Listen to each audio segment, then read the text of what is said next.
महाराष्ट्रातील कृषी उत्पन्न बाजार समितीच्या संचालक मंडळ आहेत ते बरखास्त करून त्याच्यात नामनियुक्त संचालक मंडळ जे आहेत ते आणण्यात येणार आहेत।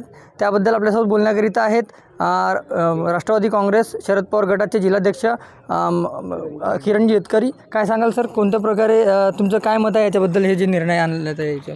महाराष्ट्रामध्ये सहकार क्षेत्रामध्ये शरद पवार साहेबांचा खूप मोठा वर्चस्व आहे। अनेक वेगवेगळ्या पद्धतीने मान्य अमित शहा यांनी हा तोडण्याचा प्रयत्न केला, परंतु सहकार जो धोरण आहे तो खऱ्या अर्थानं इतका रुजलेला आहे की ज्याला शरद पवारच्या खऱ्या अर्थानं विचार म्हणता येईल। मला असं वाटतं की अमित शहानी गुजरातमध्ये सहकार व पणन मंत्रालयाचं काम बघितलं, त्याच्यानंतर केंद्रात त्यांनी नवीन हा खाता ओपन केला, त्याचे कॅबिनेट मिनिस्टर स्वतः ते आहेत।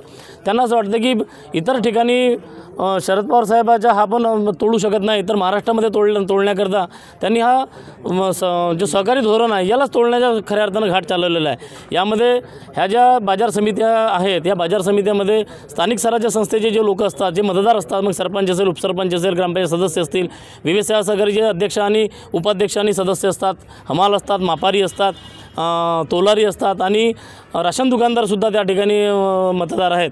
आणि या सगळ्या लोकांना वंचित ठेवण्याचं काम एका बाजूला अमित शहा हे करत आहेत। याचा अर्थ सरळ असा आहे की स्थानिक स्वराज्य संस्थेच्या लोकांना मतदारांपासून वंचित करणे, आपल्या हाताखाली ही बाजार समिती कशी असली पाहिजे आणि भ्रष्टाचार आपल्याला मोठ्या प्रमाणात कसा करता येईल याचं सरळ कारण आहे की कॅबिनेट मिनिस्टरचा एखादा ODS हा त्या ठिकाणी येऊन काम पाहिल आणि स्थानिकच्या लोकांना त्यापासून वंचित ठेवणे म्हणजे मला असं वाटतं की भ्रष्टाचाराला मोठ्या प्रमाणात व्हावी। आम्ही याच्या पुढील काळामध्ये त्याचा निश्चित रूपाने विरोध करू।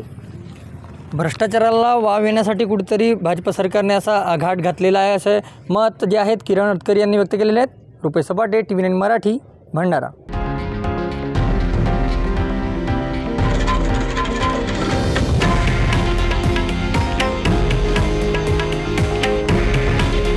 हे आहे देशातील नंबर 1 न्यूज नेटवर्क आणि आपण पाहत आहात TV9 मराठी।